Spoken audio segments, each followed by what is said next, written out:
¿Cuál es el problema de que salgan en el momento en que sienten conculcados sus derechos humanos los estudiantes universitarios, si la protesta está amparada en la Constitución siempre y cuando sea no violenta, siempre y cuando sea ordenada, etcétera, etcétera? Y es lo que han hecho.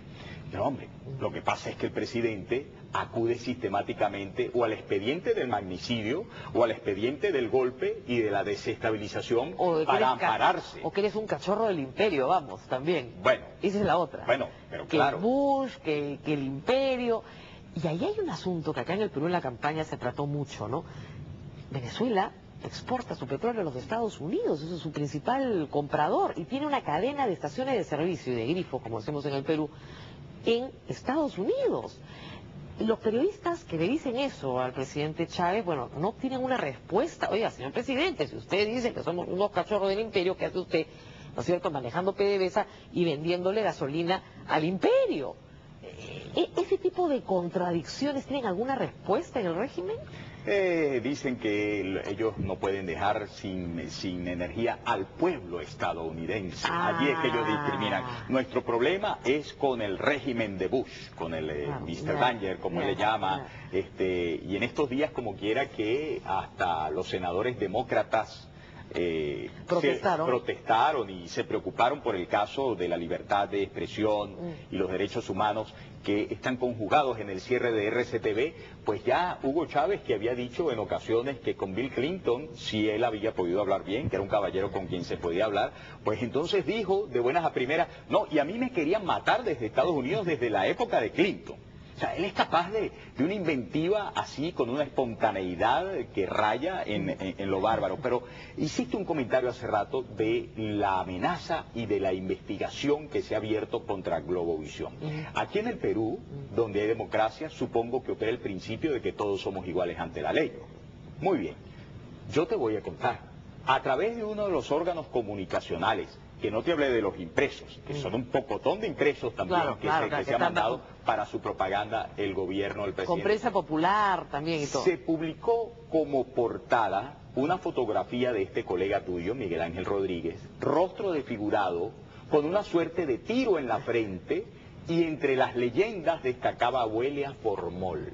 Yo fui a la fiscalía, al Ministerio Público, porque dije, esto ya traspasa las fronteras de lo que es libertad de expresión y de la tolerancia que yo debo tener como operador periodístico frente a las críticas, sobre todo de una gente del talante, como el talante que tiene quien acompaña al presidente Chávez, sobre todo de los equipos comunicacionales.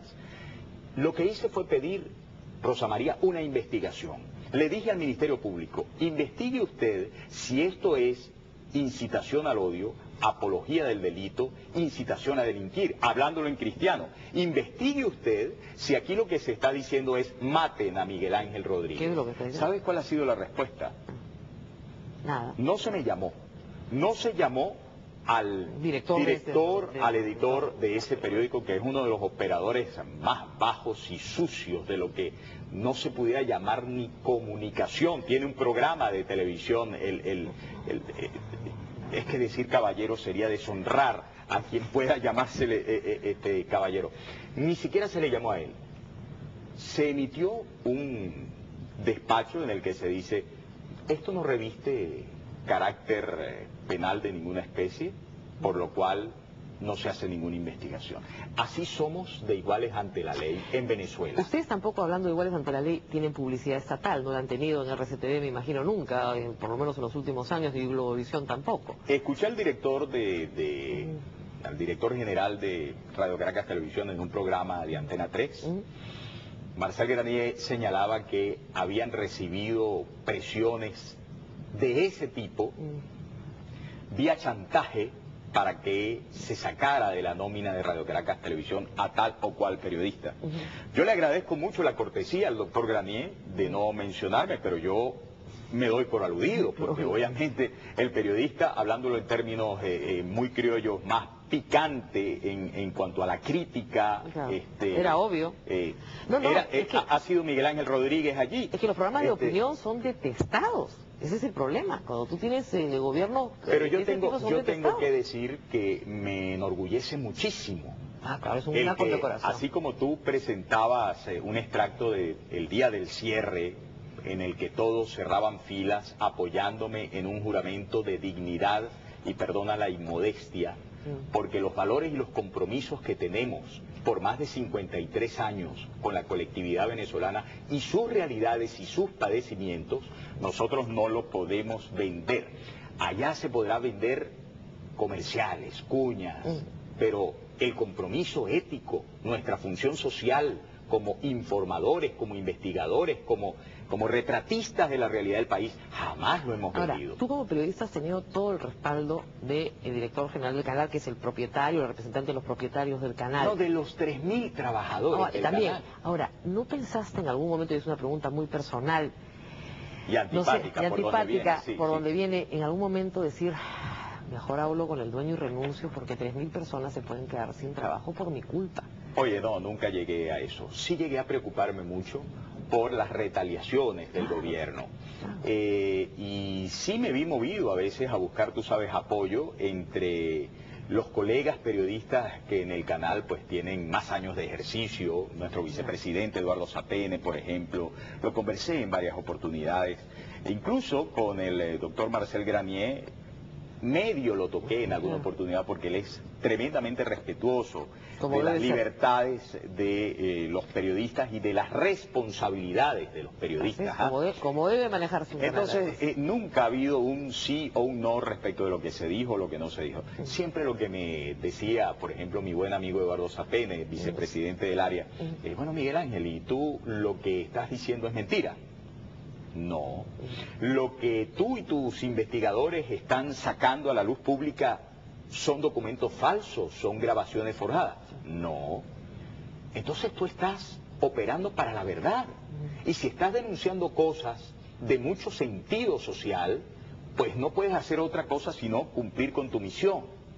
No obstante, el peso ha sido muy fuerte, Rosa María, ciertamente, porque ha venido de la mano de amenazas muy serias contra mi seguridad y contra la seguridad de mi familia, y además la apertura de situaciones de persecución política contra mis hermanos, por ejemplo, que son funcionarios públicos y se les tiene en una situación muy delicada. Y el equivalente a la SUNAT, que es la agencia de tributación en el Perú, digamos, y en Argentina, perdón, en Venezuela tiene otro nombre, pero esa también, digamos, la agencia tributaria te tiene que tener en la mira, de todas maneras, te deben haber abierto algunos procesos seguramente de investigación.